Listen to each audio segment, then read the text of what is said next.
Chat, kamukha ko na ba si Daniel Padilla? Anyways, how to glow up like Daniel Padilla. Whether you're a fan of his style, his charm, or just the way he carries himself, marami tayong matutunan sa kanya. And guess what? You don't need to be celebrity para ma-achieve yung glow up na to. Stick around at ipapakita ko sa inyo kung paano nyo rin ma-bring out ang inner Daniel Padilla nyo with some simple, effective tips. So, let's talk about Daniel Padilla. Ano nga ba yung nagpapa-standout sa kanya? Is it just his looks? Sure, gwapo siya, pero it's more than that. It's his confidence, his unique style, at kung paano niya inaalagaan ang sarili niya. And guess what? Kaya mo rin yun. Naalala ko noong una kong napansin na kahit simpleng changes lang, ang laki na difference na nagagawa sa how I felt and look. Kaya yun ang gusto kong i-share sa inyo today. Tip 1. Clear skin. Unang-una, clear skin is a game changer. Yung smooth complexion ni Daniel, hindi lang yan dahil sa genetics. Meron din siyang consistent skincare routine. So, start with the basics. Mag-cleanse ka ng face mo daily, mag-exfoliate once or twice a week, at huwag kalimutan mag-moisturize. And kung may acne or scars ka, try using products with ingredients tulad ng salicylic acid or niacinamide. Tuloy-tuloy mo lang at makikita mo rin ang magiging mas malinaw at glowing ang skin mo. Just like Daniel. Tip 2. Colored glasses. Next up, let's talk about those iconic colored glasses. Yung mga tinted glasses na suot ni Daniel, hindi lang yan basta fashion statement. They are a way to add some flair sa itsura mo.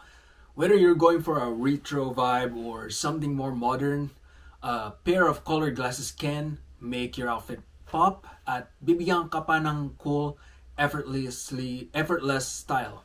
Number 3. Tip 3, hairstyles with bangs. Now, what about the hair?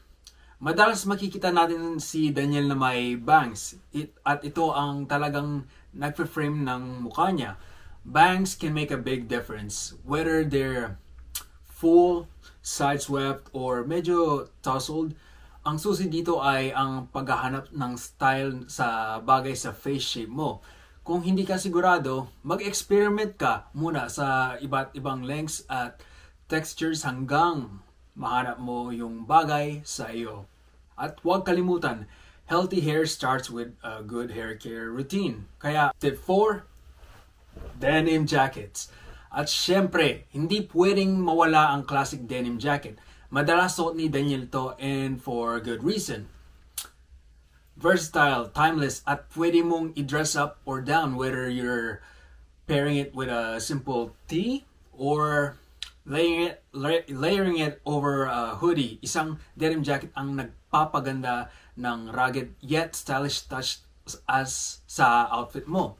Invest ka sa isang maganda at well-fitted na denim jacket at madalas mong itong gamitin. Tip 5, personal grooming and confidence. Isa pang madalas makalimutan pero super important ay ang personal grooming. Palaging mukhang well put together si Daniel, and that's because he pays attention to the details. Trim nails, well-groomed facial hair, at syempre yung fresh scent. Baka akala mo maliit lang ang bagay ang mga ito, pero malaki ang magagawa nito. At syempre, pinaka-importante sa lahat, confidence. Hindi lang ito tungkol sa suot mo or how you look. Ito ay tungkol sa paano ka magdala ng sarili mo. Kapag confident ka, kita yan ng iba at natural na lalabas ang pagka-Daniel Padilla mo. So there you have it, guys. 5 simple ways to glow up like Daniel Padilla. Tandaan, it's all about embracing your own style at making the most of what you've got. Kung na-enjoy nyo itong mga tips, give this video a thumbs up at huwag kalimutang mag-subscribe to this channel for more celebrity glow-up tips as an average guy like this. At hey, kung may iba ka pa kayong glow-up tips or gusto nyong i-share ang sariling journey nyo, drop a comment down below and gusto kong marinig at gusto kong makita yun. So, stay stylish guys, stay consistent at magkita tayo sa next video.